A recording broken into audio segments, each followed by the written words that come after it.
We'd like to say good afternoon to all of you and welcome to the Shreveport City Council meeting. We ask that at this time, if you have your cell phones, if you'd be kind enough to turn them off or put them on vibrate. We're going to ask that Pastor CJ would come up and give us the invitation.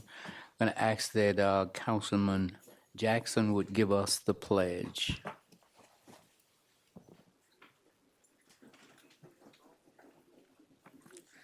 Thank you. Let us pray.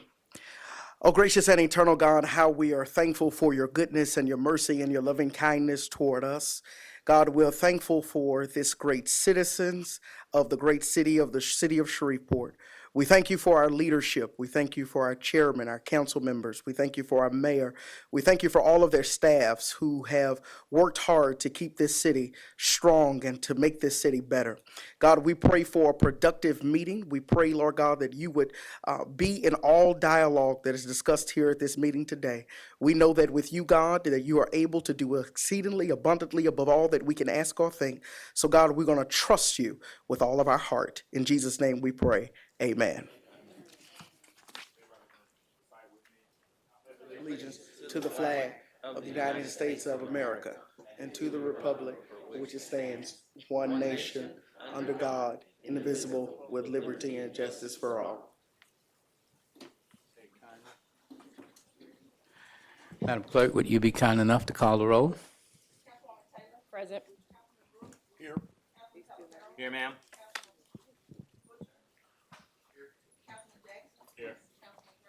I'm here. Present. Thank you. Is there a motion to approve the minutes of the special meeting, Wednesday, August 16, 2023, administrative conference meeting, Monday, August 21st, 2023, and the city council meeting, Tuesday, August 22nd, 2023? Moved by Councilman Jackson, second by Councilman Talaferro. Are there any questions or comments? If not, push the button.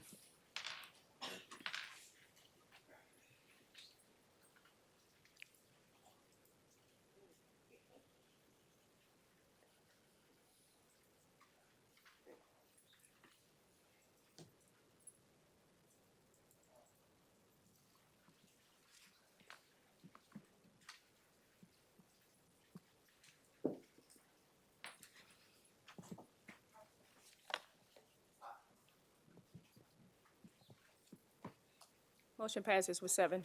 Thank you. Does any council member have any awards or recognition of distinguished guests not to exceed 15 minutes? We do, Mr. Chairman. We're going to ask Pastor CJ to please come forward.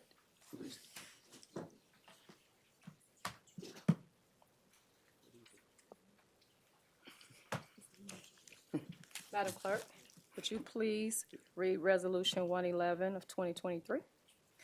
A resolution congratulating Charles Pastor C.J. Johnson for being sworn in as president of the National Association of Gospel Radio Incorporated.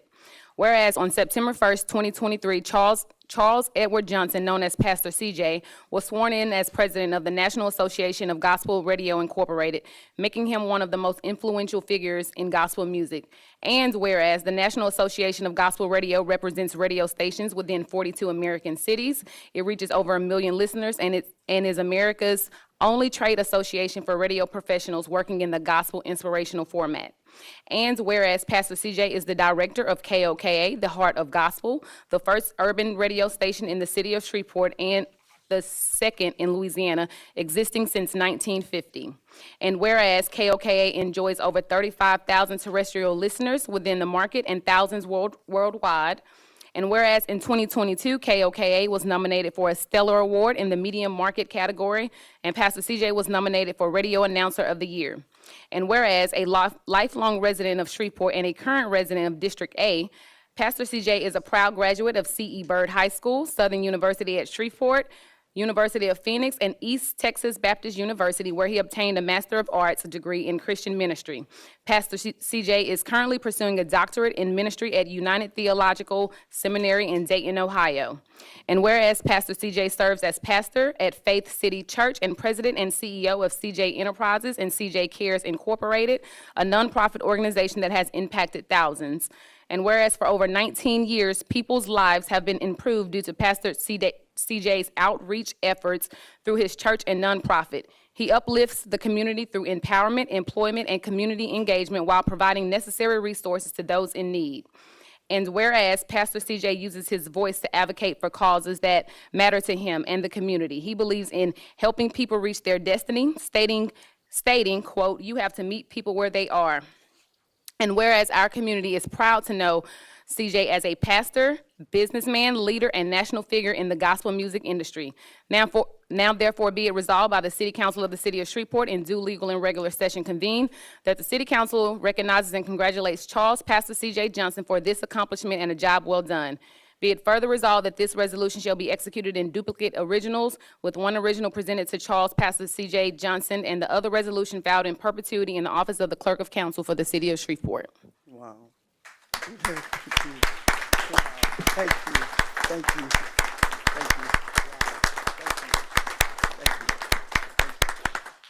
I bet you don't have anything to say, do I you? don't. I don't.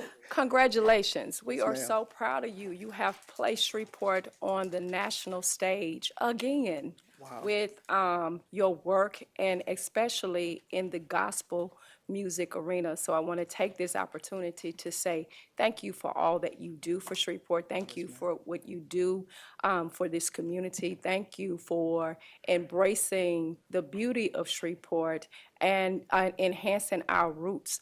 Councilman Jackson, you share this resolution with me. Absolutely. We're not going to hold them against where you reside in the lovely District A. Beautiful District A. But I appreciate for all the work that you do for District E. You've been there's so many things we can celebrate you for. The work you do for the kids in our district, especially my district, the annual event we have, bringing young kids together from all different high schools. One way that we can make sure that everybody loves each other, work together to help tackle these crimes and these gang-related affiliations that we have through sports. So I appreciate you for that. KOKA, you took it to another level. Yes. Before you got there, that was a station that, if correct if I'm wrong, that was struggling, and you just put it on the map, and now it's nationally recognized. So we appreciate you. We appreciate you for representing Shreveport, and I'm just extremely proud of you. Thank you. Thank you, sir.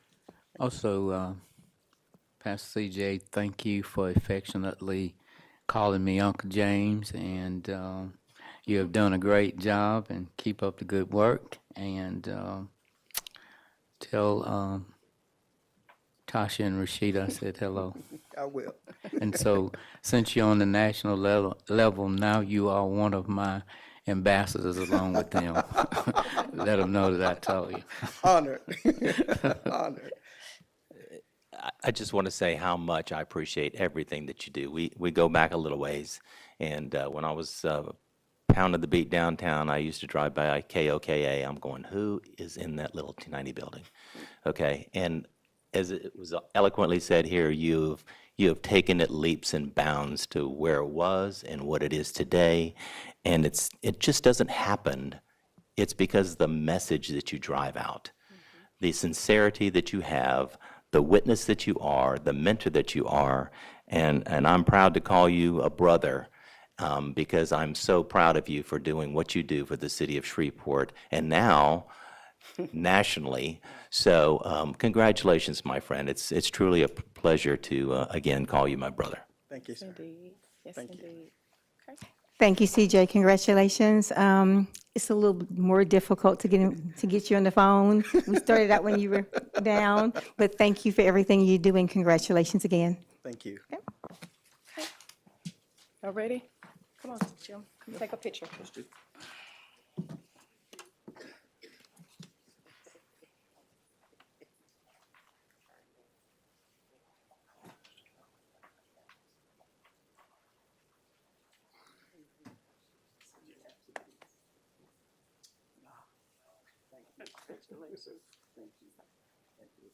Shake hands. This is yours.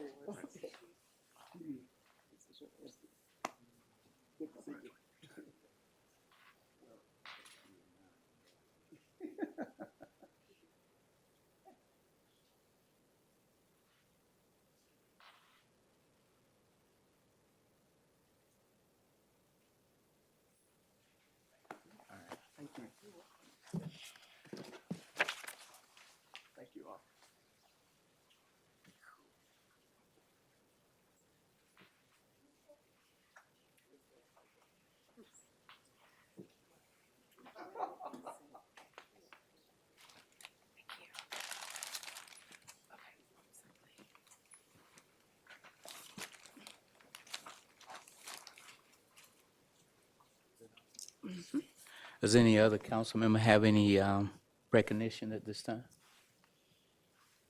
No? Mr. Mayor, do you have any recognition, awards or recognition of distinguished guests not to exceed 15 minutes? I do not, Mr. Chairman.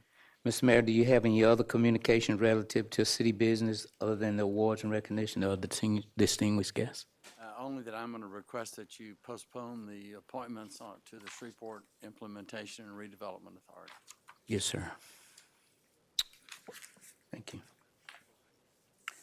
Does any member have any concerns related to property standards for Mr. Green?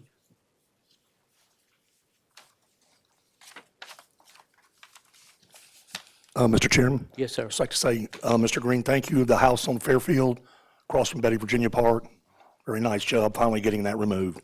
Thank you. Very welcome. Anyone else? Thank you, Mr. Green. Everyone should have received their revenue collection plan and implementation report on yesterday. Public hearing, none. Madam Clerk, is there any legislation to be added today? There's not. Thank you. Today, we will have public comments on agenda items only. The vice chair will control the list and the time. Sammy Mears.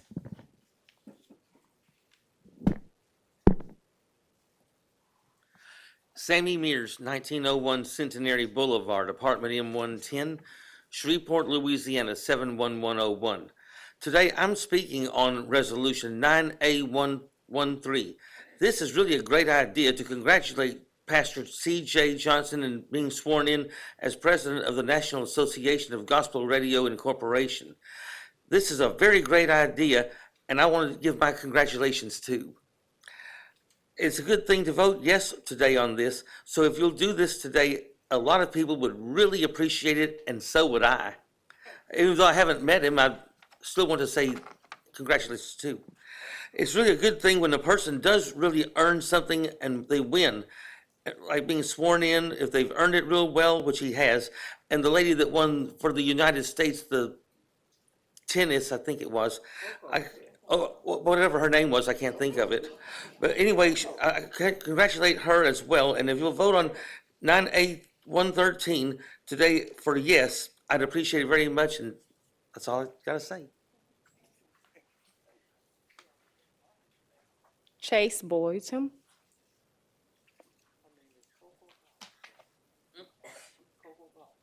Oh, what's her name? Yeah, what's her name?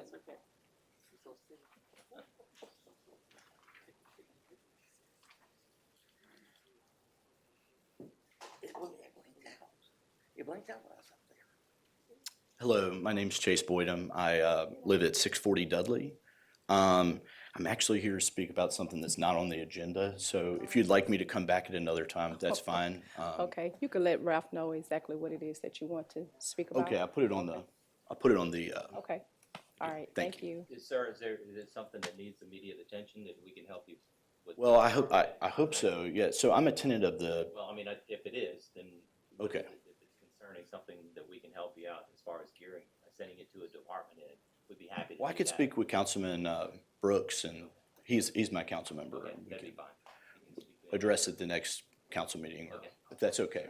Yes, sir. Thank you. Appreciate y'all. John Glover.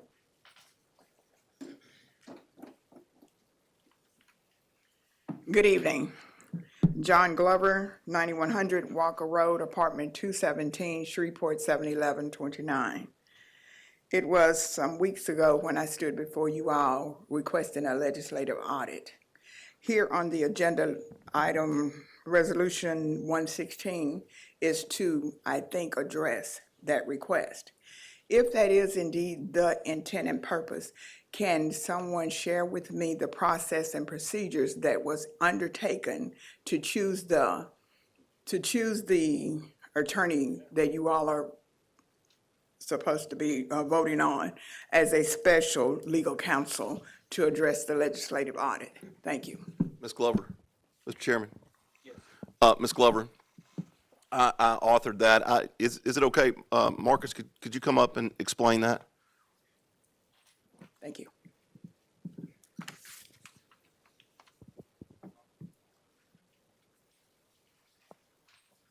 Afternoon, everyone. First of all, my understanding, and there was an Audit and Finance Committee meeting today at which the chairman of the committee, Dr. Jackson, noted that the issue that you've raised, Ms. Glover, was referred to the legislative auditor in addition to the legal counsel that's referenced in resolution number 116. But in direct answer to the question about the selection of the special legal counsel, that was done on my advice and my suggestion. There was quite a bit of research done to determine someone who was independent and qualified and capable, and I made a recommendation to the council, and that is what is living in resolution number 116 for family childcare reasons. That attorney is not here today, but will be available on the 25th and 26th for any questioning that the council or the public may have.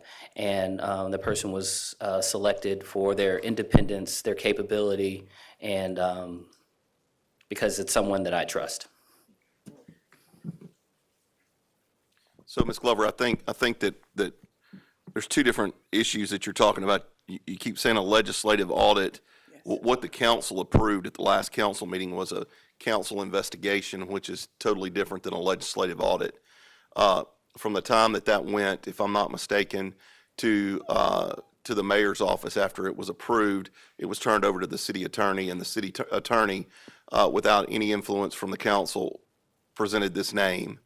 And that's, there was nobody on the council that, to my knowledge, or at least I didn't recommend this person. He called me, sent a resume over to all of us, and that's why it's on the agenda today. But it has not been approved yet. That person has not been approved. She's up for approval by the council, but this is 100% a recommendation from our city attorney, which is in his which he can do by it's his recommendation when there's an investigation of such. Okay. Now, I just want to make sure I understand exactly what you just shared with me. And that is that the city attorney had the auspices to do on his own the recommendation to a person or persons to address this council investigation. Is that what I'm hearing? That's what we were told by the city attorney, that's how it was handled. So yes. Okay. All right. And none of, unfortunately, we lost our lawyer last year that was on the council, so we don't have none of us are lawyers sitting up here. So I think that, we have to go on the recommendation of what our city attorney says, and that was his recommendation, and that's the way we've gone. Pretty much since we walked out of this chamber 3 weeks ago, I've had no discussions with anybody until last Friday when he called me and told me and sent the resume over. All right, so the process was not like a general process where you go out and you would have a number of resumes presented and then in turn that one individual is chosen, correct? I don't know what his process is, but And that's what I was asking. This is the resume that was sent to us, and that's what we're doing today. Okay, thank you. Thank you. Hold on, Ms. Glover, and to clarify the other part with the legislative audit, the legislative auditor, which is over the entire state, has been aware of the audit as well. So his office will be looking into it. They will be reaching out to our external auditor, who we just met with at the last meeting, to address some of these issues as well. Now you say the legislative auditor? Yes, What is that Mr. person's name? Wagispack. Wackenspach? Wagispack. Yeah. Okay, thank Yeah. you. You're welcome. Craig Lee.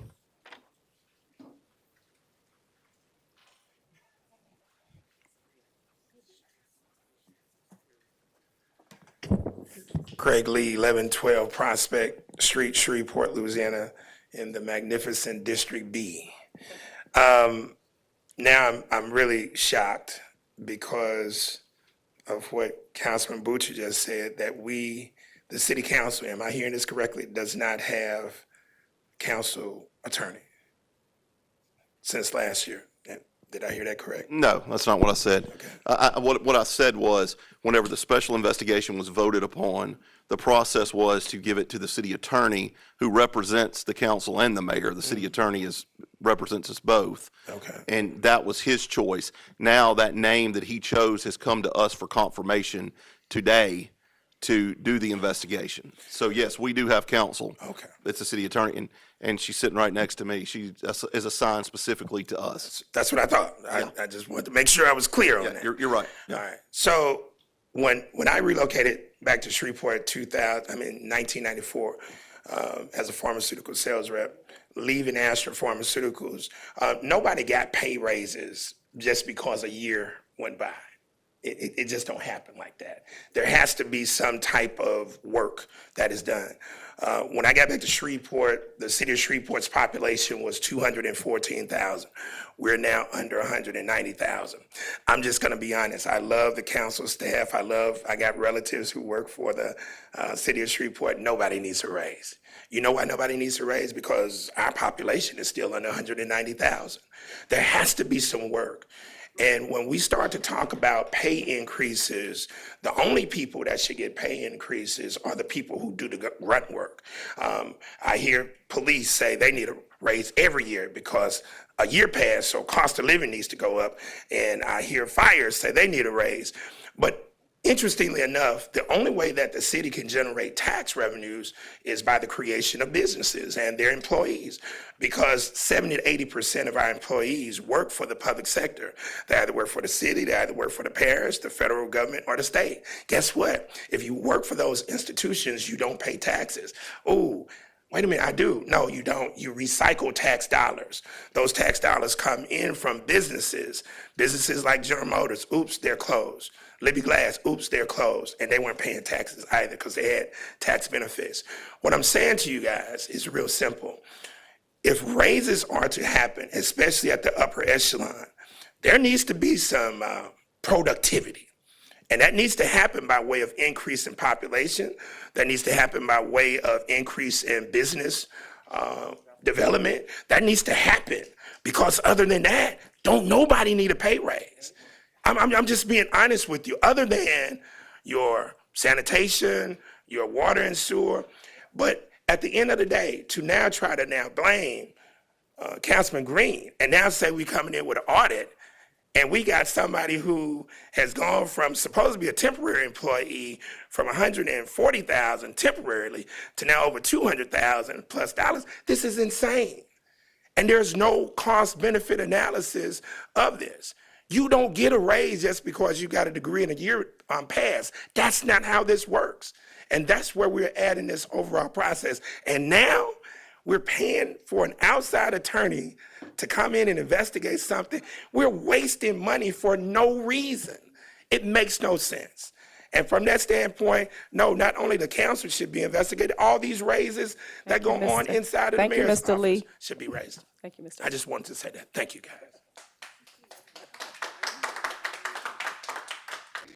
Felix T. Mills. Felix T. Mills.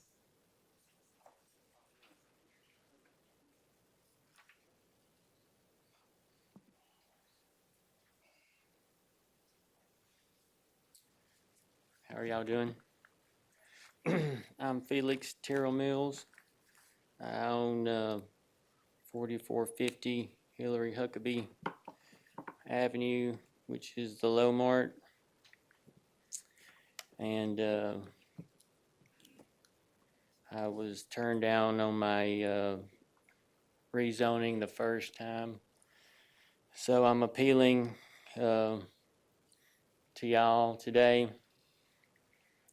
I've made some mistakes as far as not getting permits when I should have, but I met with the planning and we come up with a plan to rezone it to C3.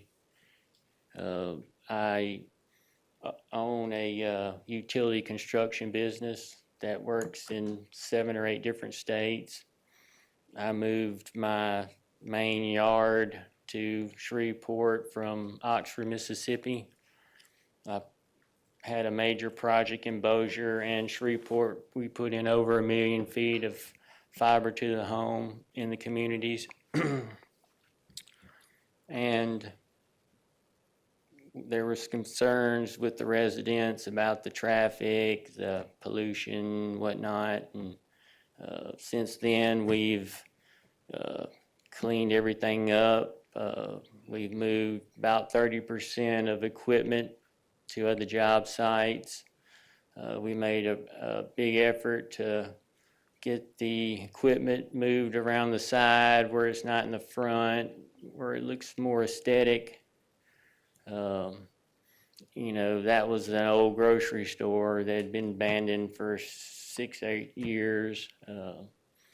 It has considerable amount of looting before I bought it and after I bought it. All the air, central heat and air is been taken. All the copper's been ripped out of for the cooling units. They've all been ripped out. It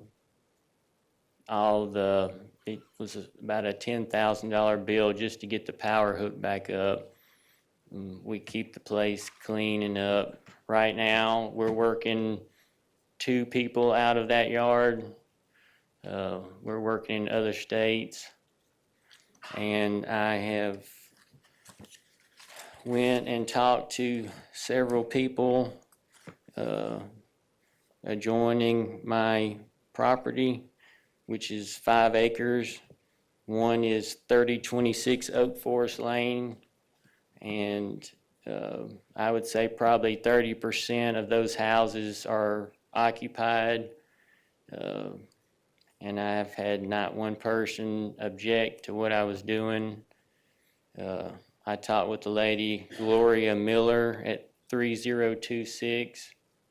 She had, you know, thought it was a good thing that. Your time is up, sir. Thank you. Chaz Coleman.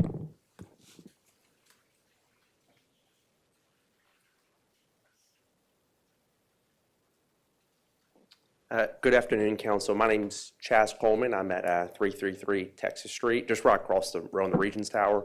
My law firm was recently hired by Mr. Felix Mills to sort of help facilitate this matter. I know 3 minutes goes fast, so if I speak too fast, you please stop me. He's asking to have the area where he conducts his business rezoned.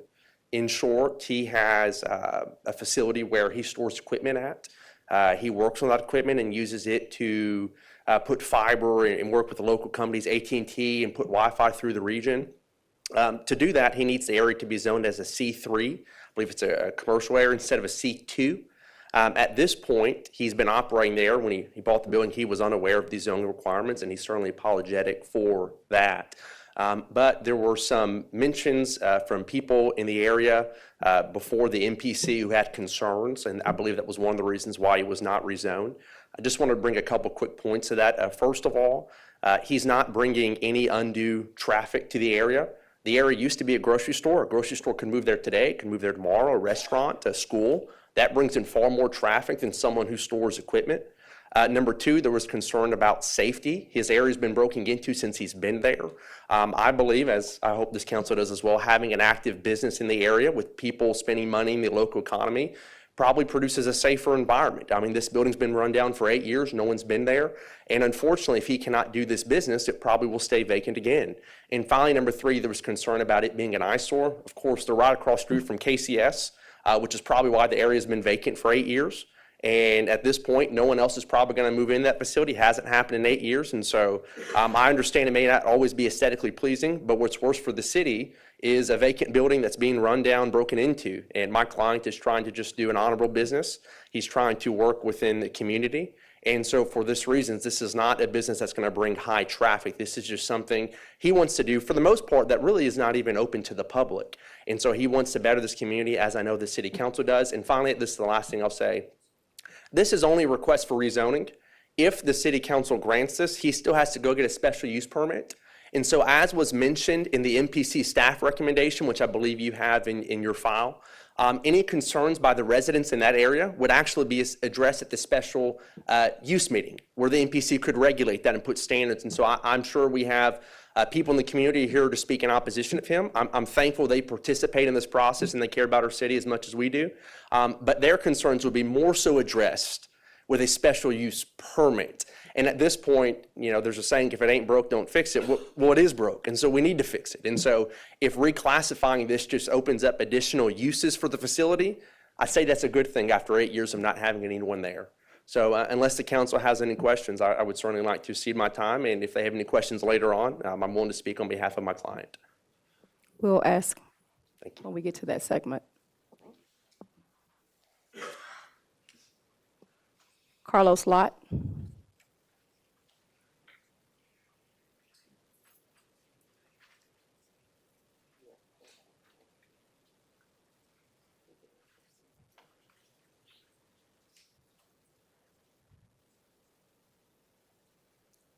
Yeah, I'm a self-employed welder. I've been working for Felix Mill for about 2 months. Mr. Lott, you state your name for the record. Carlos Lott. Okay, thank you, sir.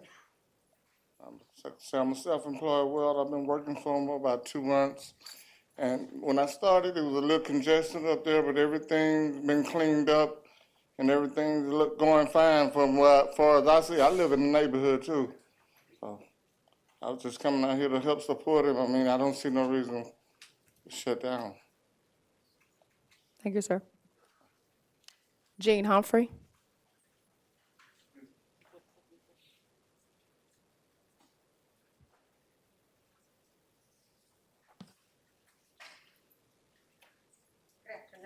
Good afternoon. Recognizing the chair, to the rest of the council. My name is Jean Humphrey, and I'm president of Image Changers, Inc. We're a nonprofit in the MLK community, and part of our, one arm of our nonprofit is beautification, promoting homeownership in the community. And I'm standing in opposition to the zoning change. Now, unless need my eyes checked, I passed by there on my way here, and the area is still congested. There's very little on the sides, still in the front. He may have moved some things, but still there. He's brought more, in fact. So there's more equipment there. It's still an eyesore. And I can appreciate bringing business to our city. We need it. And we can move it to his attorney's neighborhood since it doesn't seem to be a problem. But we don't want it in the MLK community. Thank you. William Nelson.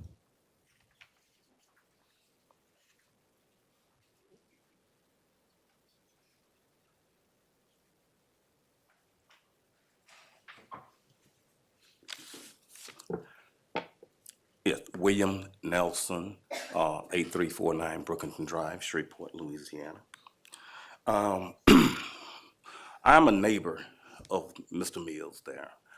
And the problem is, true, as has been said, the eyesore of the equipment and stuff, all the loud noises. You have residents that's directly behind them. There's issues with fuel leaking out of the vehicles, into the drainage system, and all of these things. We even had a community meeting there, right?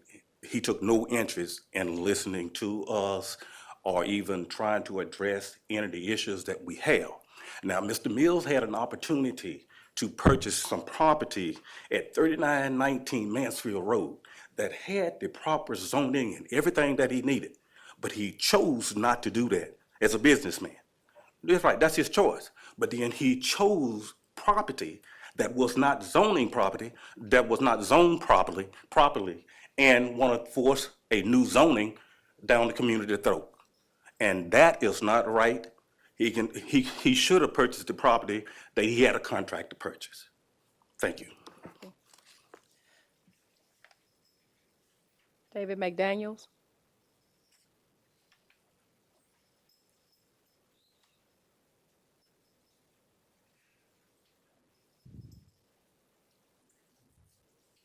How you all doing? Good. I'm a retired city employee. Everyone knows that. Everyone knows how hard I worked when I was a city employee. Dedicated to service and the best of the upkeep of the city.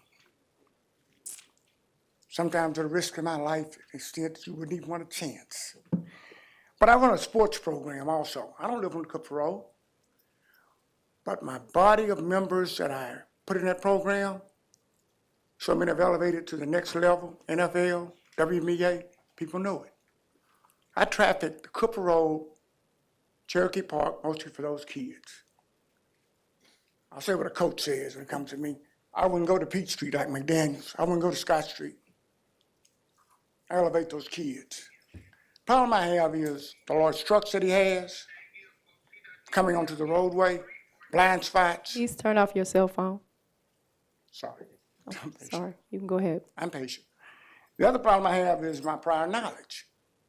All the hydraulic fluid and everything I saw at that building, when it hits the surface of a tar road, it breaks down the initial layer.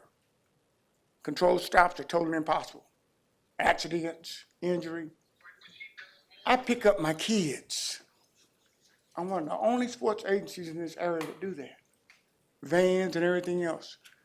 In 48 years, I've had 2 accidents because I avoid peril for those kids.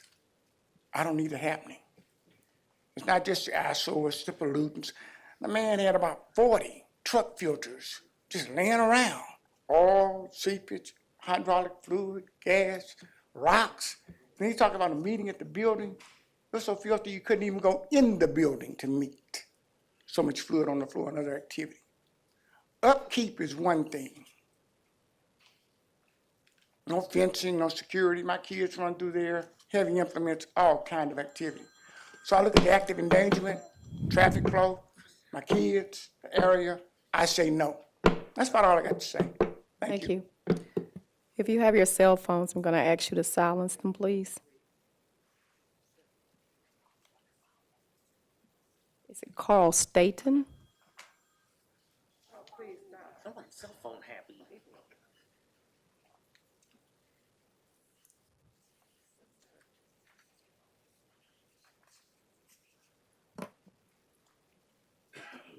My name is Carl Staten. Last time I was here, that I had said that I had dealt with chemicals 30-something years while working on the railroad. I don't know what the EPA went out to this man's property, has he inspected and see what they did with the outcome. I don't know. But I know what I saw that day, there was stuff that was on the ground that was leaking probably towards the ditch. And whereas when ditches goes into where you fish it in, you know what I'm saying? And I know there's a hazard to this thing, you know what I'm saying?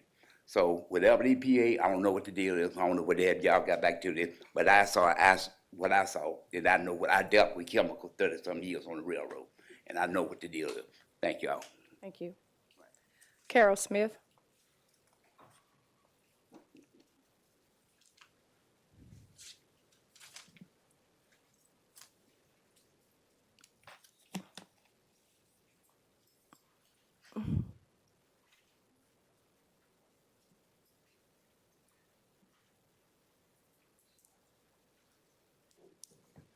Good evening. My name is Carol Smith. I reside at 26. It's a skinny mic. This one here? Yes. 2630 Kemp Lane.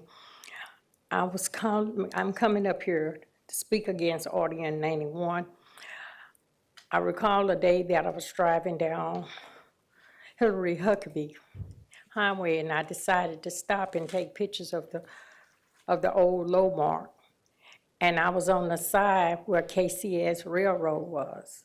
And all of a sudden, a truck came up in the opposite direction and addressed me. Well, I was happy. I thought that we was getting ready to get a grocery store down there. So I'm all excited about it.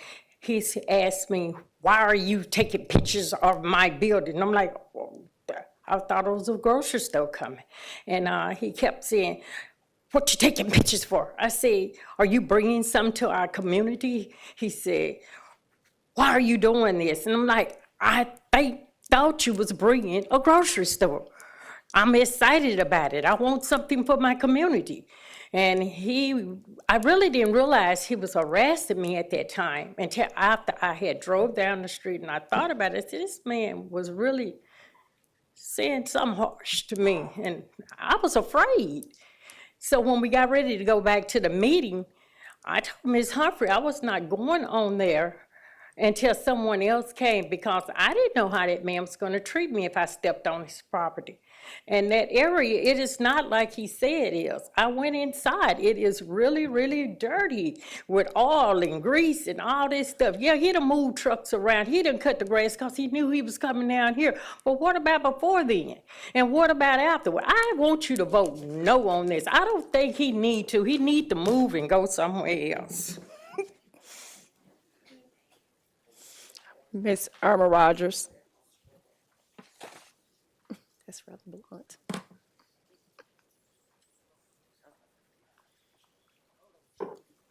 Good afternoon, Chairman Green, Vice Chairman Taylor, and other councilmen and women, Mayor Arsenault and staff. 3 points on ordinance number 91. A group of neighborhood constituents showed up at the MPC meeting on August the 2nd to oppose this, and it was overwhelmingly opposed by the MPC at that time. My information from Ms. Emily Trent at MPC states that the initial business application was applied for on August 2nd, 2023. However, the business had been operating illegally for more than 2 to 3 months, hence what Ms. Smith was referring to. There was a neighborhood participation meeting on July 10th, 2023, which I attended and signed, and did several of those members of our community who went down to the MPC meeting on August 2nd. 3 things. Number 1, location, formerly Lomart's, a grocery store. This current format does not fit that. What he's trying to do does not fit that. Okay, Mr. Mills. Number 2, cooperativeness with the local neighborhood is not good. We have Ms. King, who sits here, who had her home there on Oak Forest, where Mr. Jerry lives, 3029 Oak Forest Lane. And he was admonished for trying to cut the grass in the ditch.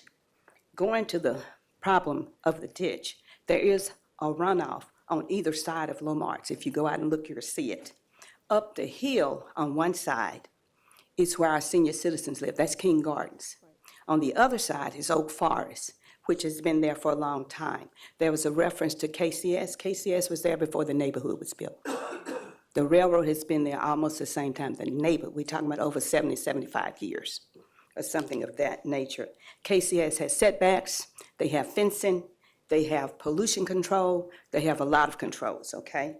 So that should not be taken into consideration. There are several questions about the contamination. I sent pictures to your emails through Ms. Terry Sanders. They should be similar to this. 2 of them were films of the day on July the 10th. These are other pictures. If you need me, I'll leave them with council clerk so that they can pass them around. But basically, you will see what is there. You will see what Coach McDaniel referred to. You will see the contamination inside the building and outside the building on the film that was sent. I hope you guys got it, but I did send it. So late this evening when I found out that the projector here did not work. We are against this kind of development. We want sound, good production developments for our area. There is no economic development impact. The one gentleman who came up and spoke, I don't know him. If he lives in our community, I don't know him. But I do know the people behind me who came to me and said, no. Thank you, Ms. Rogers. Thank you. That concludes public comments. Thank you. We have the following executive appointments to consider today. Madam Clerk, would you read the executive appointment? For hearing officer for the electronic speeding ticketing program, Manushka Gracia Degage. Is there a motion? So moved. Moved by Councilman Bucci, second by Councilman Teleferro. Are there any questions or comments? If not, yes, sir.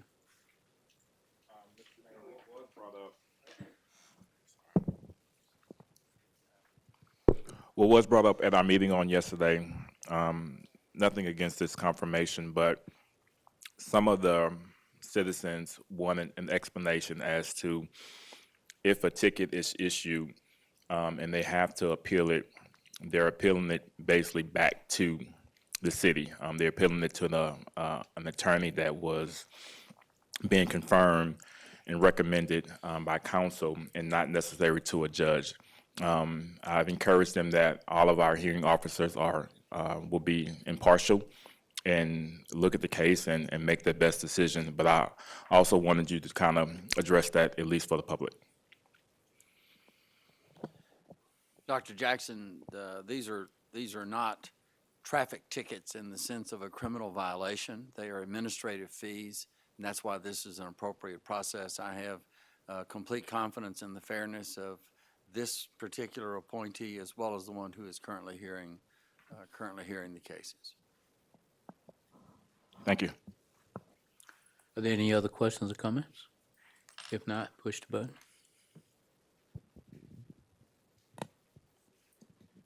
Motion passes with 7. Congratulations. Thank you. And the administration has requested that the appointments, the confirmations for the Shreveport Implementation and Development Authority be postponed. So a motion to postpone is needed. Moved by Councilman Jackson, second by Councilwoman Bowman. Are there any questions or comments? If not, push the button. Motion passes with 7. There are no items on the consent agenda for introductions or to be adopted. Madam Clerk, would you please proceed with regular agenda legislation? Resolution 166 of 2021, a resolution in support of and establishing a tax increment financing TIF district, a proposed public improvement district wholly within the city limits of the city of Shreveport, and this resolution has been postponed until September 26, 2023. Resolution 111, authorizing the mayor to execute an agreement between the city of Shreveport and the Red River Revel.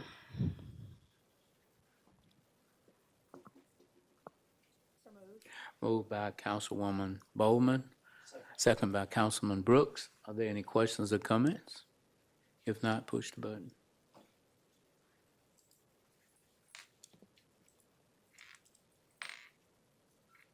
Motion passes with 7. Resolution 112, a resolution ratifying the mayor's signature on a contract with Ceres Environmental Services for storm debris removal in accordance with Section 26-274D of the Code of Ordinances. Moved by Councilman Telefarro, Second. second by Councilman Butcher.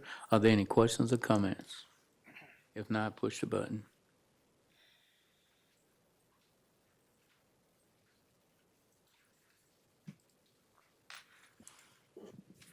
Motion passes with 7. Resolution 113, congratulating Charles Pastor C.J. Johnson for being sworn in as president of the National Association of Gospel Radio Incorporated. So moved. Moved by Councilman Taylor, second by Councilman Jackson. Are there any questions or comments? If not, push the button.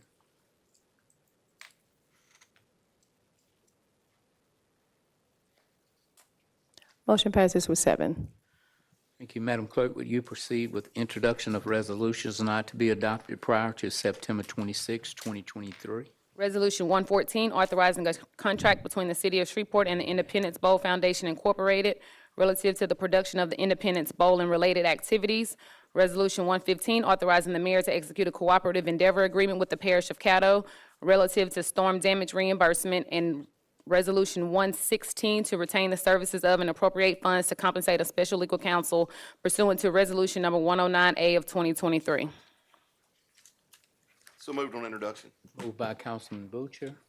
Second by Councilwoman Bowman, that these items have now been introduced. Madam Clerk, would you proceed with introduction of ordinance not to be adopted prior to September 26, 2023? Ordinance 93, amending the 2023 general fund budget to appropriate storm damage revenues and expenditures. Ordinance 94, amending the 2023 budget for the general fund to increase the general government appropriation to the Solid Waste Enterprise Fund. Ordinance 95, amending the 2023 general fund budget to revise estimated revenues. Ordinance 96, amending the 2023 budget for the general fund to revise appropriations for the executive office. Ordinance 97, amending the 2023 budget for the general fund to revise appropriations for the finance department. Ordinance 98, amending the 2023 budget for the general fund to revise appropriations within the human resources department. Ordinance 99, amending the 2023 budget for the general fund to revise appropriations for the fire department. Ordinance 100, amending the 2023 budget for the general fund to revise appropriations for the police department. Ordinance 101, amending the 2023 budget for the general fund to revise appropriations for the city marshal. Ordinance 102, amending the 2023 budget for the general fund to revise appropriations for city courts. Ordinance 103, amending the 2023 budget for the general fund to revise appropriations for the information technology department. Ordinance 104, amending the 2023 budget for the general fund to revise appropriations for the property standards department.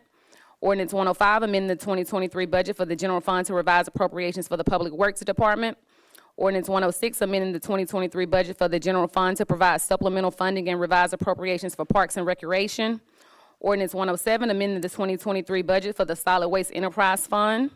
Ordinance 108, amending the 2023 budget for the water and sewer enterprise fund.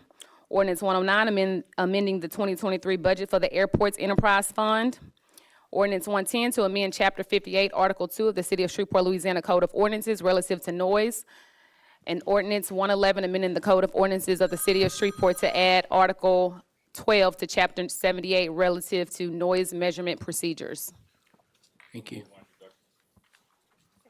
Moved by Councilman Jackson, second by Councilwoman Bowman. Mr. Chair, These, they have been introduced, yes. I'd like a little discussion on one of them, if that's okay. Yes, sir.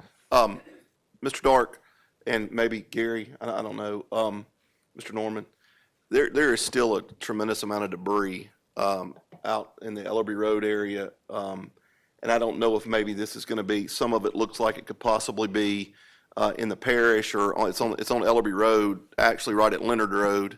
Have you seen that huge pile there? Okay, well, I saw it last Friday, I think, so, okay. Yeah, I know you do. So, and then the other question was, I've noticed in several areas of Broadmoor as well, there's several piles still out there.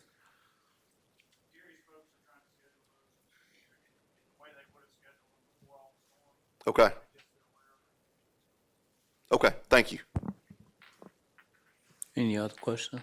Mr. Dark, do we have someone that drives through the area because we've had so much debris and we still have a number of piles, just as Councilman Butcher said, because we get calls in reference to them all the time. So do we have someone that's designated to drive through these areas that could assist in designating where these particular piles are? We see them when we drive through our district, but is it anybody from Public Works who is designated to do that? Or even when solid waste are on their runs and a lot of this debris that the packers cannot handle, are they calling it in as well? What we've asked generally is to have the route supervisors who do that be responsible for as much of that. But if you see one and want to call in, just call the regular Public Works number and they'll get it on to do. They're just trying to pick that up like they would have picked up bulk stuff, except for the little bitty piles, which they can just put in the packer. Any other questions? Thank you. Madam Clerk, would you proceed with ordinance on second reading and final passage? Ordinance 74, authorizing an encroachment into the city's public right-of-way located at 813 King Place as more fully described herein, and to authorize the mayor or his designee to execute an encroachment permit with JDRO Properties LLC. Mr. Chair, Yes, sir. where is the administration on this? Can you get a motion on the? Yeah, I make a motion to Moved by postpone, I think, is what I want to do. Councilman Butcher, second by Councilwoman Bowman. Discussion, Councilman Butcher. Where are we on this? I know we've met several times, and I've got calls from both parties kind of wanting to know where we are, because I believe October the 2nd is a deadline on this. Do we have an update? Councilman, here's what I have from, and I think you got this email this morning from Patrick Furlong, the city engineer, that the applicant on the encroachment permit is pursuing a closure and abandonment for a portion of the right-of-way to address the concerns. That's all I know. Okay, there was some talk in a meeting like you and I think Patrick may have discussed it with you about us extending that cul-de-sac down there a little bit, and I'm just wanting to know where we are on the process of that. I do not know anything different than from what you all met together. Okay. Well, I'm probably over the next week going to need some direction on where we need to go with this, but I'm going to move to postpone it right now. Motion is to postpone by Councilman Butcher. Is there second by Councilman Brooks? Are there any questions or comments? Not, push the button. Motion passes with 7. Ordinance 83, amending the 2023 budget for the general fund relative to funding for the police department and to otherwise provide with respect thereto, and the administration has requested that this ordinance be postponed. So moved on postpone. Moved by Councilman Butcher. Second. Second by Councilman Telefair to postpone this item. Are there any questions or comments? If not, push the button. Motion passes with 7.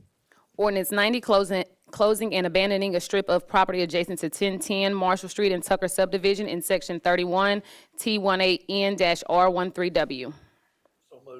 Moved by Councilman Brooks. Second by Councilwoman Bowman. Are there any questions or comments? If not, push the button.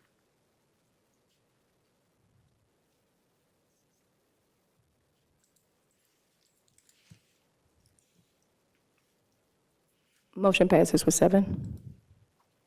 Ordinance 91, zoning case number 23-125C, an ordinance to amend the official zoning map of the City of Shreveport Unified Development Code by rezoning property located at the north side of Hillary Huckabee the 3rd Avenue, approximately 1,375 feet north of David Rains Road, Shreveport, Caddo Parish, from C2 Corridor Commercial Zoning District to C-3 General Commercial Zoning District. And the MPC did deny the application to this rezoning application, and so if the council wishes to overturn that decision, it's going to require a 2/3 vote. I want to move to uphold the MPC's decision. However, I do want to hear from Mr. Clark. Moved by Councilwoman Second. Taylor, second by Councilman Butcher. Mr. Clark? Mr. Clark. Correct.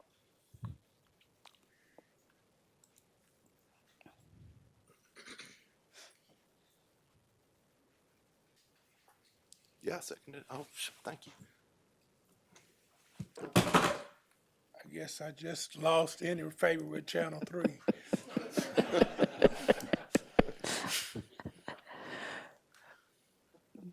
Mr. Clark, I do realize that there was neighborhood participation meeting. There were a number of concerns for the residents in the area. I toured the property myself quite a few times and could see exactly a number of the things that they were speaking of. And the MPC voted not to move forward with this particular zoning change. Is there anything else that you choose to add? Very importantly, we are listening and reading and doing the things that were encouraged by the master plan for the city of Shreveport.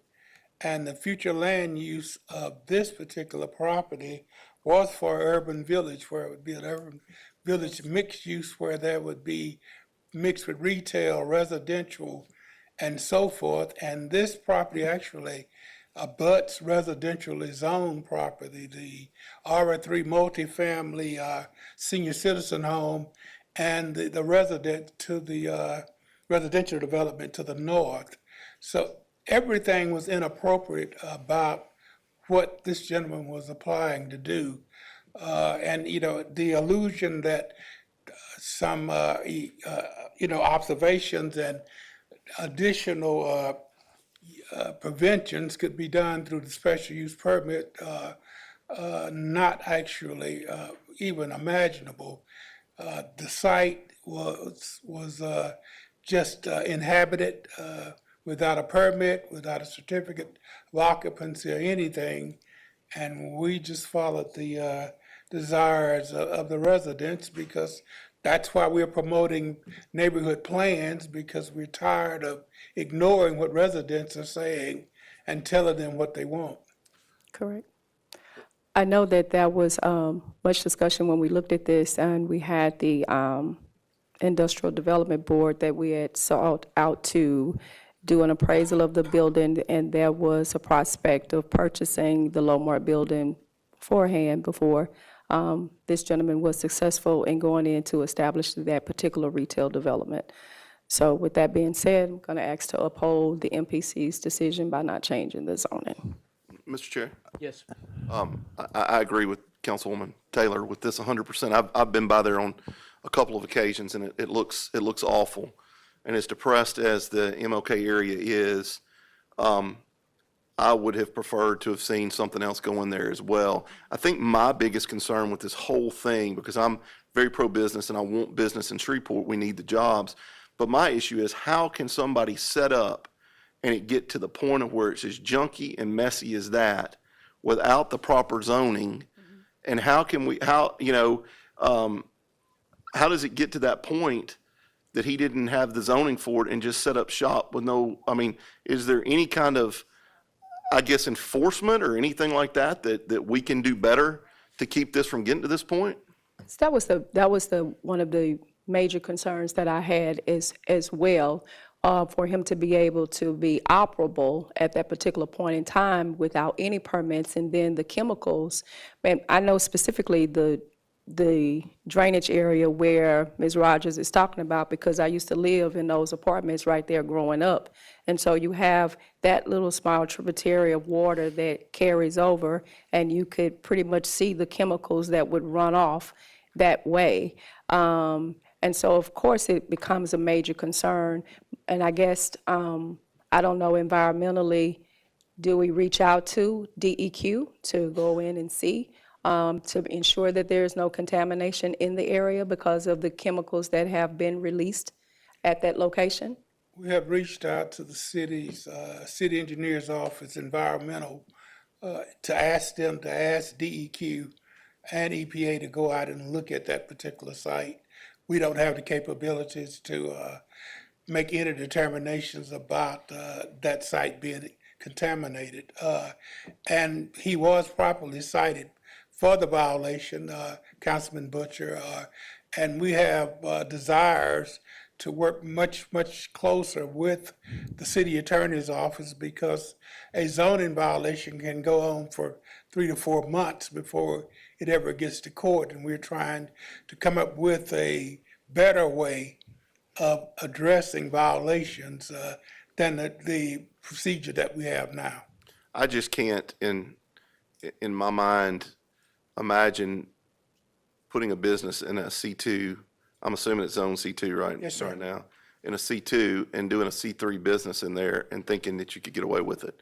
I just, as much as Councilwoman Taylor has worked for her district to be able to get some businesses in there, that whole stretch right there of Hillary Huckabee, I've appraised a few of those buildings over the years, and there's a lot of issues right through there. And I'm all for business, and I hope you go someplace else in Shreveport and buy something in a C3 district that you can utilize. But where you're at right now and the way it was handled is not good. So that's why I'm voting the way that I'm voting. So, thank you. Thank you. Thank you, Mr. Clark. I have a question. Yes, sir. To uphold the MPC, do we vote yea or nay? Yay. Yay. Are there any other questions? If not, push the button.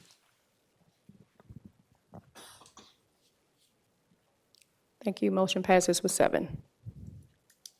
Ordinance 92, zoning case number 23-126C, an ordinance to amend the official zoning map of the City of Shreveport Unified Development Code by rezoning property located at the north side of Belmead Street, approximately 140 feet west of Uri Drive, Shreveport, Caddo Parish, from R-1-7 Single Family Residential Zoning District to C-UC Urban Corridor Zoning District. Moved by Councilman Talafair, second by Councilman Butcher. Are there any questions or comments? Councilman Talafair, you have any comments? No, Mr. Chair. Well, I do, just briefly, Mr. Chair. All the requirements have been met. Public notice was delivered, public meeting,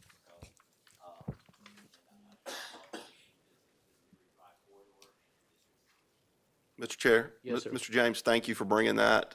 There's plenty of space out off of North Ferry as well, and this is probably going to hurt my waistline just a little bit. So, but thank you. If nothing else, push the button.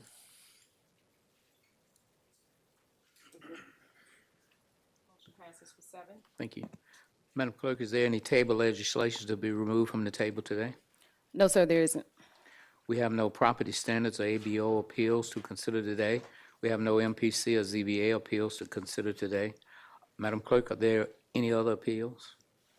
No, sir. Are there any reports from officers, boards, and committee? Madam Clerk, is there a clerk's report?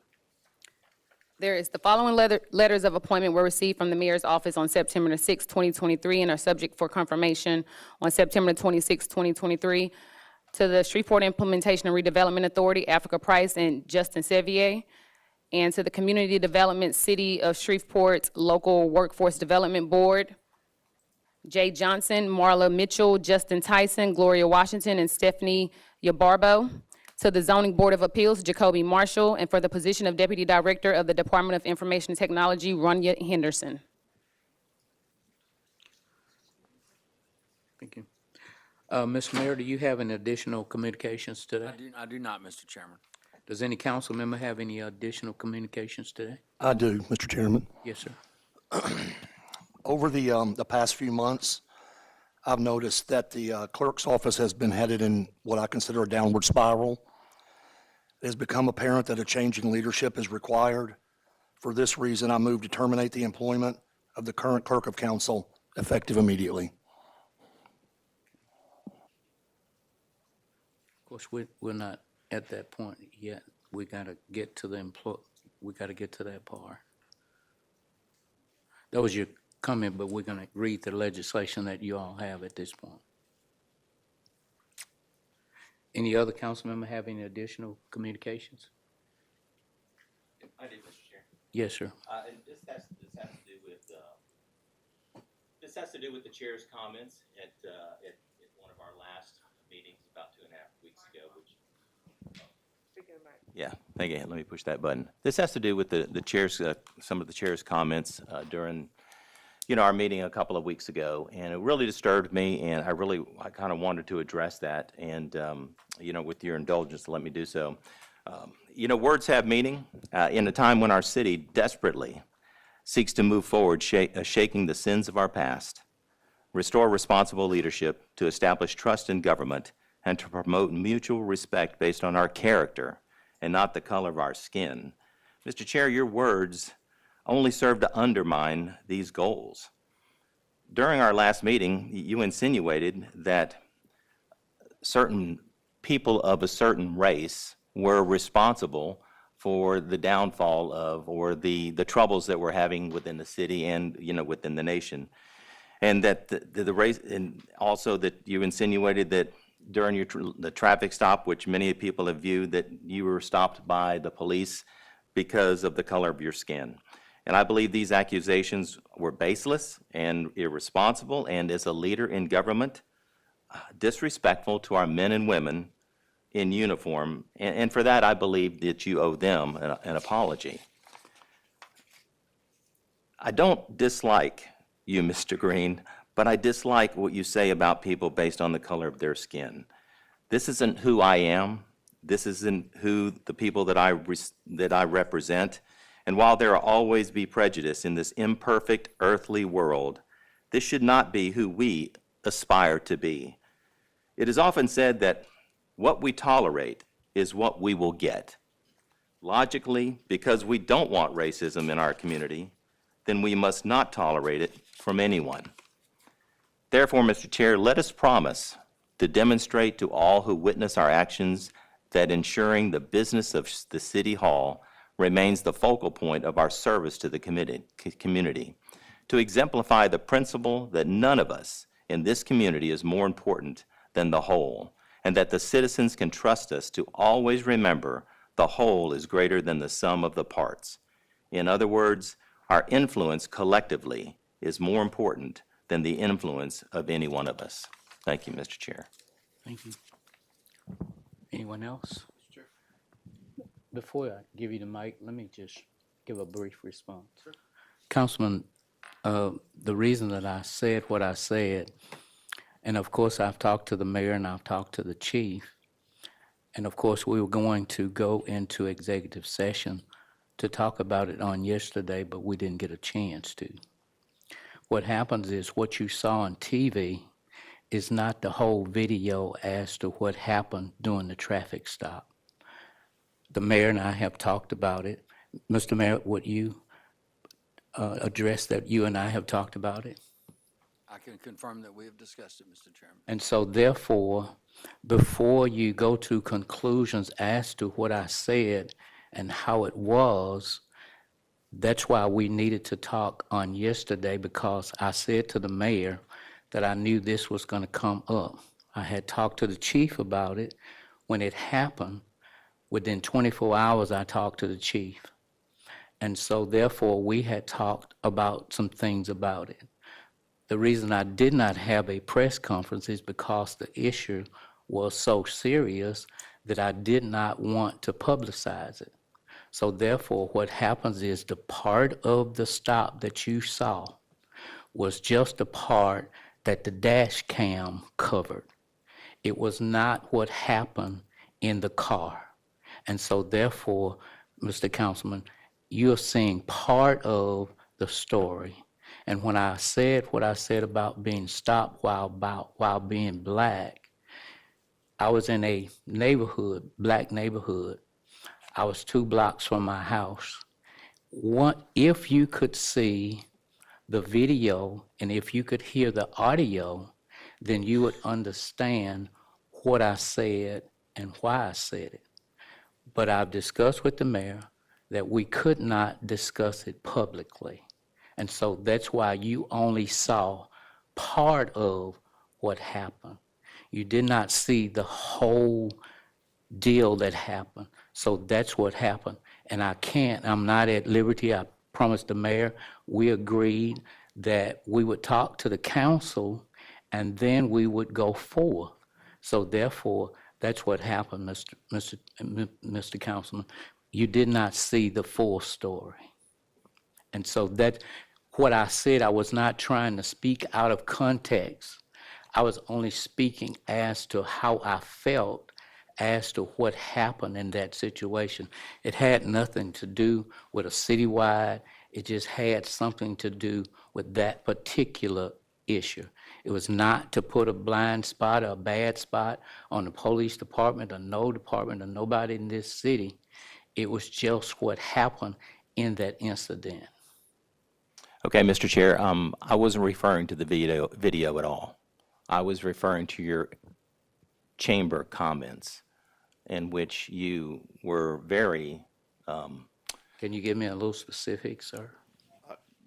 well, yes, I can give you the specifics in which you admitted that the reason you were stopped is you were driving while black. Yes, sir. It was profiling. Okay, well, that insinuates that the officers in the police department as a whole No, were sir. racist and you're stopping sir. because you You're believe. twisting what I'm saying. Listen, Well, no, I'm just trying to clarify that, and really, I Okay. want to be statesman here. Right. Is that's all I was commenting on. I was not commenting on the stop. I was not commenting on anything other than what was in the poor public forum, Yes, in which that is what I heard you to say. And correct me if I'm wrong. If I'm mistaken, Yes, sir. I'll be Is happy Chief to Wayne say that I Smith am. in the audience? Chief Smith, would you come?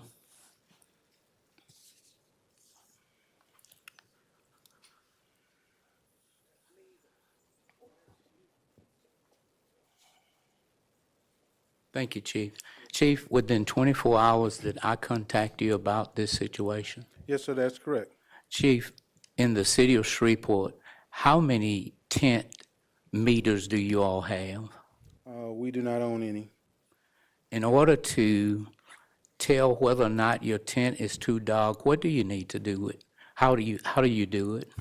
Well, a tent meter will specifically tell the degree of how tent it is, but as a general rule, you would use if you could not clearly see inside of the vehicle from the front windows or the driver or passenger windows.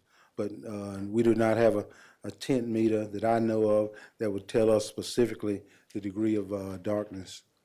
And if a vehicle is behind you, can they tell whether or not your windows on the side have too much tint? I don't know how they would see from behind on the side, so I would have to say, no, not from behind. Yes, Only sir. they could see is the rear Excuse me, window. Chief. I'm gonna call point of order because we've already talked about this. I think everybody saw it on TV. I'm gonna call point of order and let's move to the next, please. Yes, sir. Councilman Butcher. So, you know, we're all in the limelight up here, and all of us have a level of public scrutiny, to say white or black, on the council. The traffic stop, to me, was not what the issue was. This, you know, I don't think that came out for another week or so. I don't think. It happened, the traffic. No, stop I'm talking happened- about after the last meeting. Yes, sir. After the last meeting. The concern, and I know Councilman Green and I have had numerous conversations, and we've talked through a lot of stuff.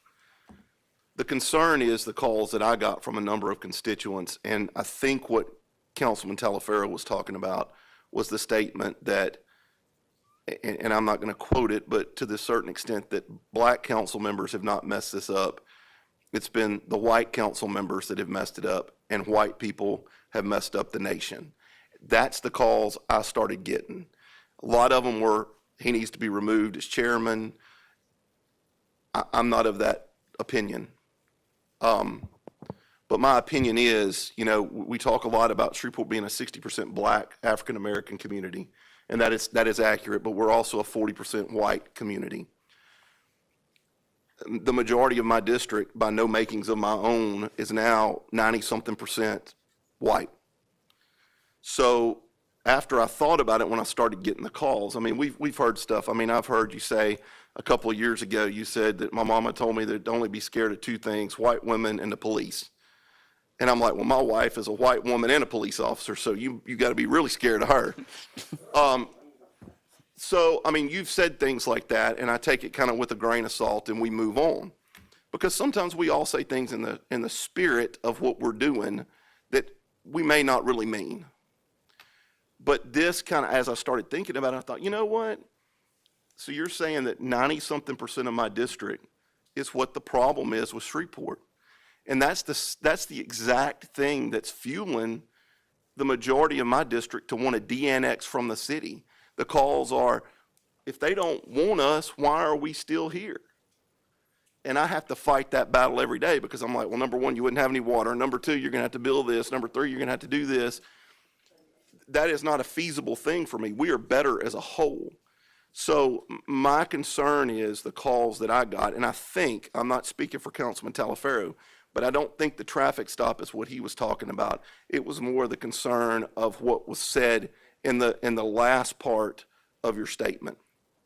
And maybe we should have called point of order before you got to that point. I don't know. Maybe that's what we need to start doing. If one of us see the other one getting a little bit out of hand, maybe we should call point of order before we end up saying something that's going to isolate us. We are a very divided city right now. I heard Calvin Austin yesterday. I was listening while I was working yesterday. I heard Reverend Calvin Austin, who I respect a lot, say that we're worse than we were in 1963. That, if you're sitting in this audience and you're a resident of Shreveport, that should scare the hell out of you. It really should. If they say that we're worse than we were in 1963. I wasn't alive in 1963. I went to Captain Shreve with black and white. I went to Uri Drive with black and white. I wasn't there. I don't know what happened. I feel bad about it. I think that it was a horrible thing that happened. But we have got to come together, and we need leadership on this council to try to bring us together. Now, are we going to agree on everything like red lights and traffic lights and who we're appointing to this and who we're appointing to that? No. There's no way, because we have different needs in our districts and different constituents. But we do need leadership that's going to try to bring us together.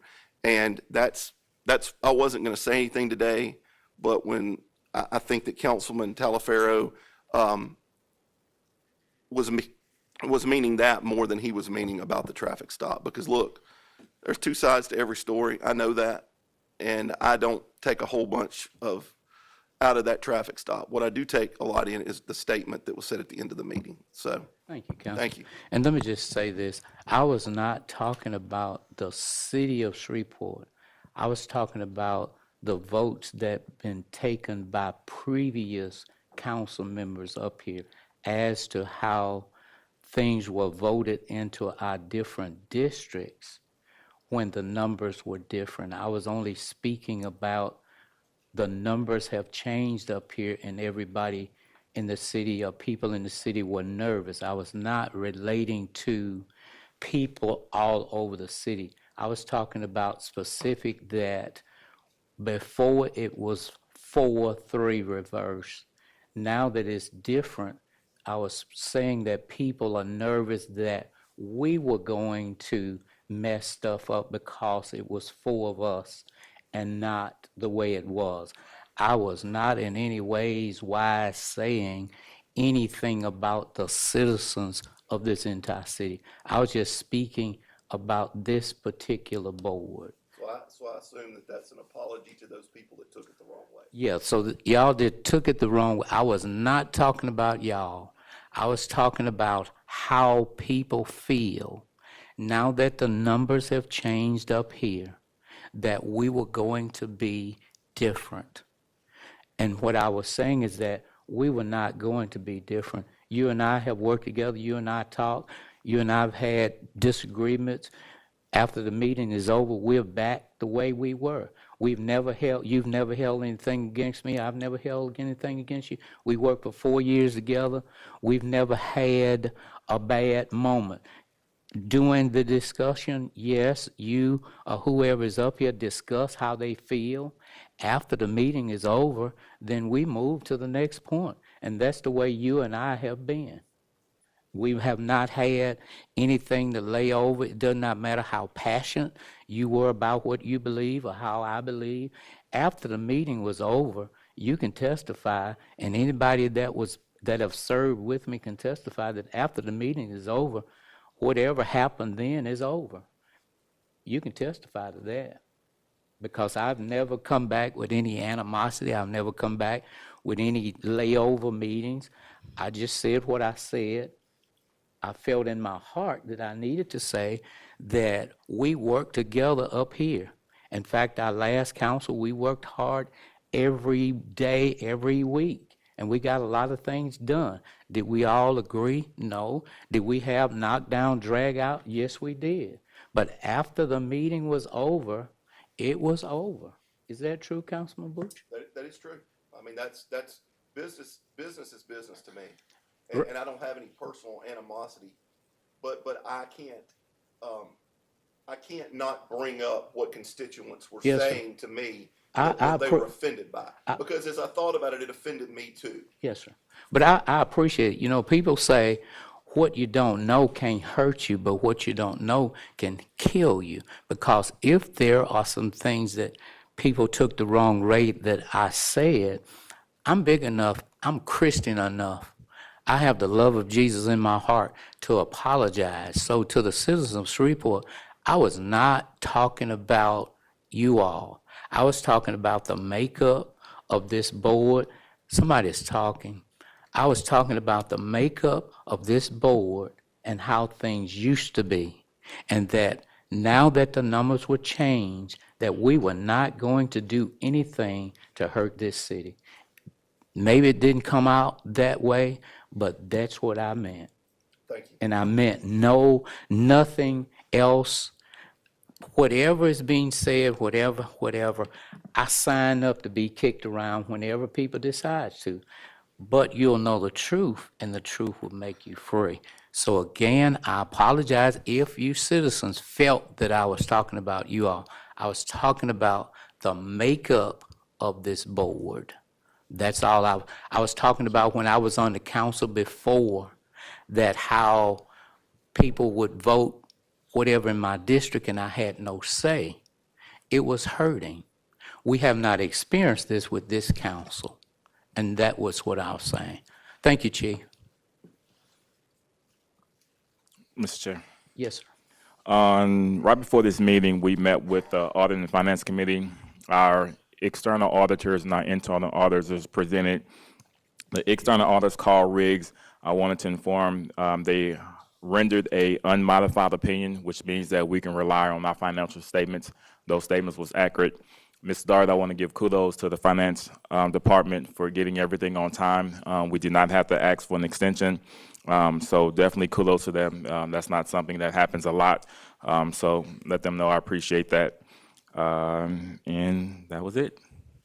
Any other additional comments, communications? Now we're at the employment status of the clerk of council. Madam Clerk, would you read that legislation? Employment status of clerk of council. That's what the legislation says? That's what it says. There's no legislation. Okay.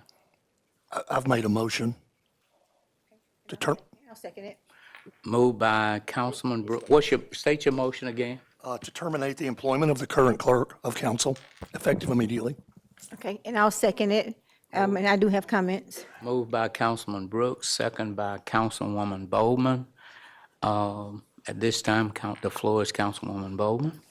Yes, I've had multiple complaints concerning from several employees inside the city council clerk's office. You know who you are, and you know what you said, and I took it seriously.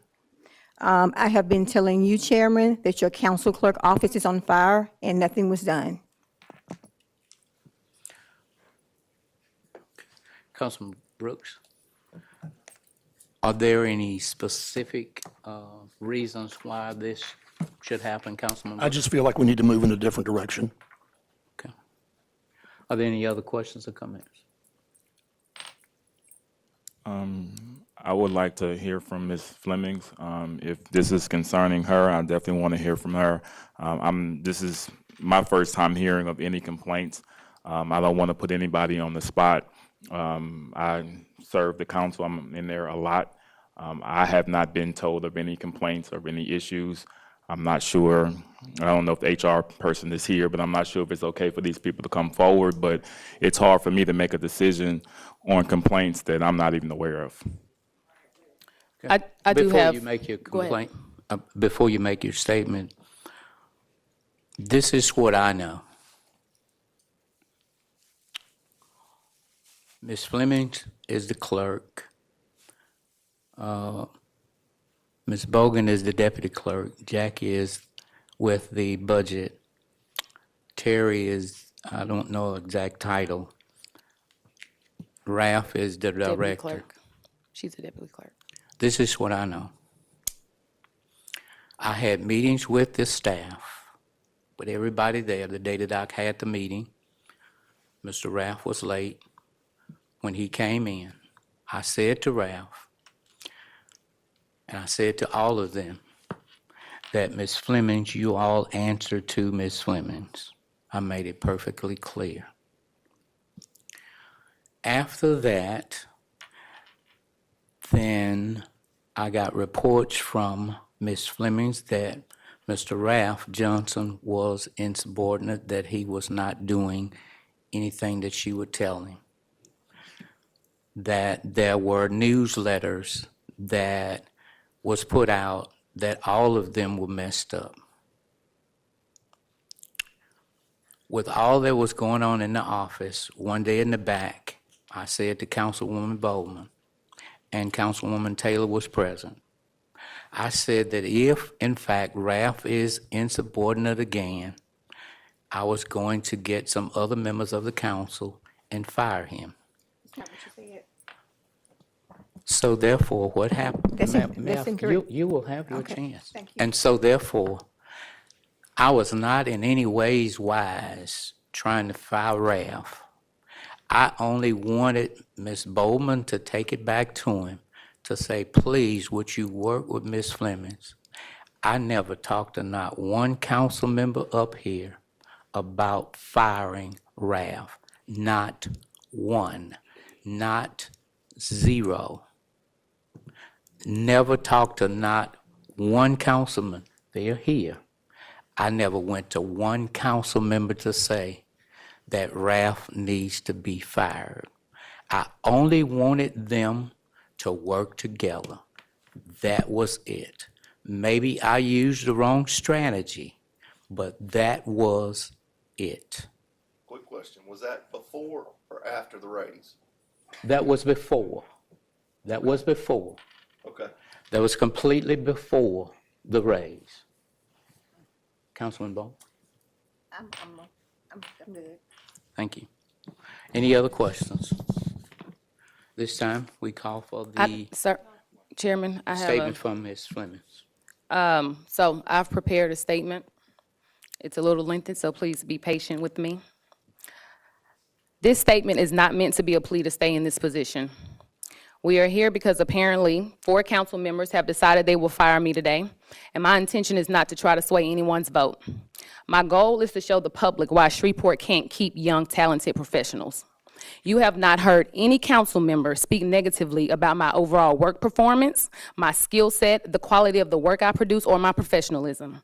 Instead, you've only heard baseless allegations of wrongdoing without so much as an ounce of evidence, all meant to be an assassination of my character. 6 months ago, 5 council members approved my confirmation because they were confident in my ability to do this job. Councilman Butcher or Talaferro didn't vote for me, but I gave them my word that I'd work for them as I would every other council member, and I have. Councilwoman Bowman told me I shouldn't do shit for them. However, I told her I would work as hard for them as I did for everyone else, and I kept my word. Anything I provide to all council members, they are included, and anything they've requested from me, I've provided. Neither of them can truthfully tell you anything differently. In fact, I have emails and recall multiple conversations with Councilman Talaferro where he has thanked me for my efforts, for me looking out for him, for providing him with necessary information, and for a job well done. Less than a month ago, after I was publicly humiliated for receiving a raise that I knew nothing about until after it had been given, Councilman Brooks came to my office and told me how great of a job I'm doing and how impressed he was with my knowledge and ability to promptly respond to council members anytime any of them has a question. So imagine my surprise this past Friday when he asked the deputy clerk to add my employment status to the council agenda because he intends to fire me. He nor my other employers had the courtesy to come to me with any of their issues before going public. I even called each of them in hopes of finding out what the problem was because no one has spoken to me. Council members Brooks, Busher, Talaferro, and Bowman did not answer, nor have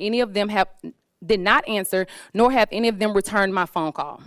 I'd also like to add that since the day I started, not one of my bosses has given me any sort of counseling, performance review, or verbal or written warning of any sort, yet they are moving to fire me.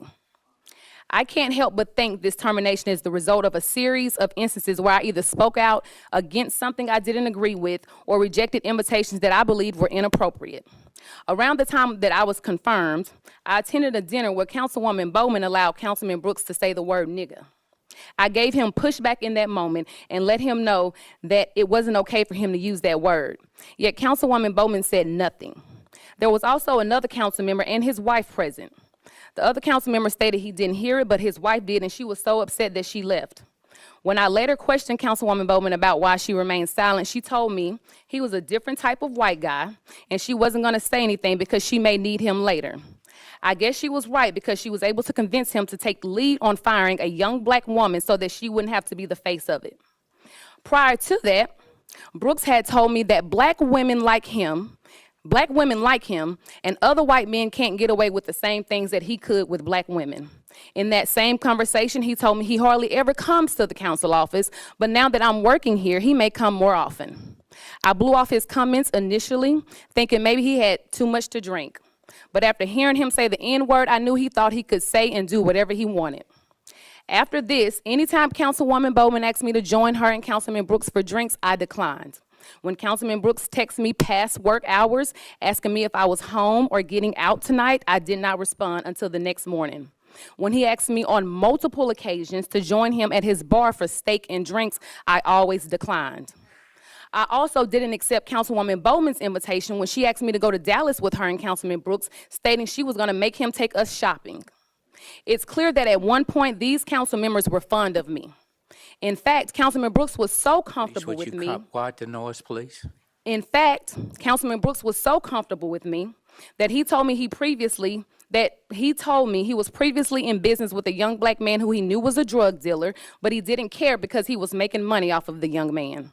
He told me the only reason he cut ties with the young man is because he received a heads up that the young man was being investigated by the feds. I told him nothing about that was okay, and I guess that's what privilege does for you. Likewise, the last time Councilman Brooks asked me to create legislation for him, he told me he wanted me to draft an ordinance that he knew would only affect Club Hayes and piss them off. I told him he probably shouldn't intentionally create something that he knows will target and negatively impact one business, especially since he's a business owner himself. I subsequently spoke with the city attorney's office about the proposed legislation. He never came to me for legislation again. It seems Councilman Brooks' opinion of me may have changed because he doesn't like to be challenged or rejected. However, I will never apologize for speaking out against something I know is wrong. I also won't compromise my standards and integrity by engaging in what I believe is inappropriate behavior just to please someone, even if that someone is my boss. Councilwoman Bowman has been vocal about her disapproval of me speaking with RJ about his job performance. She has a problem with me speaking directly to him about his work, yet she was okay with telling me how messy his clothes look, how bad his hygiene is, how he acts like a female at times, and how she knows he just sits in his office and does nothing. I never commented on these statements when she made them, but instead I made it very clear to her that any issue I have with RJ will be strictly based on his job performance, not anything petty or personal. The only reason I bring these things up now is because it appears I am being punished because I didn't go along with everything these council members have said or done. I'm being professionally punished for personal reasons. In the past month, multiple people have told me that they've asked Councilwoman Bowman what her problem is with me, and her response has been, "I just don't like that bitch," with no other explanation. Despite knowing this, I've continued to be nothing but professional towards her, respecting her as I do any of my employers. However, it is apparent to me that people in positions of leadership are allowing personal feelings, pride, and even race to get in the way of what's right. I've been accused of having an overinflated ego. I suppose that is because I have an opinion. I don't just sit down, shut up, and take whatever people try to feed me. And because I walk around with my head high even when some people do all they can to tear me down, I unapologetically use my voice. As the founder of a nonprofit in this city, I have young girls who look like me, growing up in similar circumstances as I did, who count on my voice because at times it's the only voice they have speaking up for them. If you knew my story and what I went through to get to where I am today, maybe you would understand why I walk and talk the way that I do. I don't know why my confidence intimidates or offends certain people, but I will not shrink myself to make others around me feel more comfortable, nor will I ever apologize for being secure in the gifts God placed inside of me. I love Shreveport and I love working for this city, but as I stated before, I'm not begging to stay in this position. Today, my goal is simply to lay out the facts for the public and let you all draw your own conclusions as to why you think these council members are now pushing for me to be fired. Each council member must decide what side of this you want to be on and vote with your conscience. To those council members who have continuously supported me and believe in my ability to help make Shreveport a better place, thank you. Serving under your leadership has been a true honor.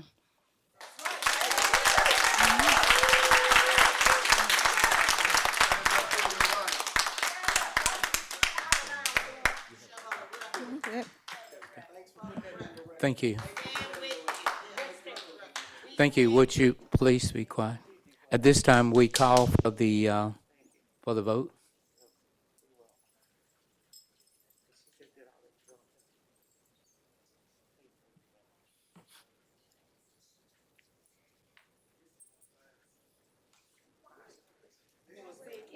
Motion passes 4-3 for the firing of Ms. Fleming.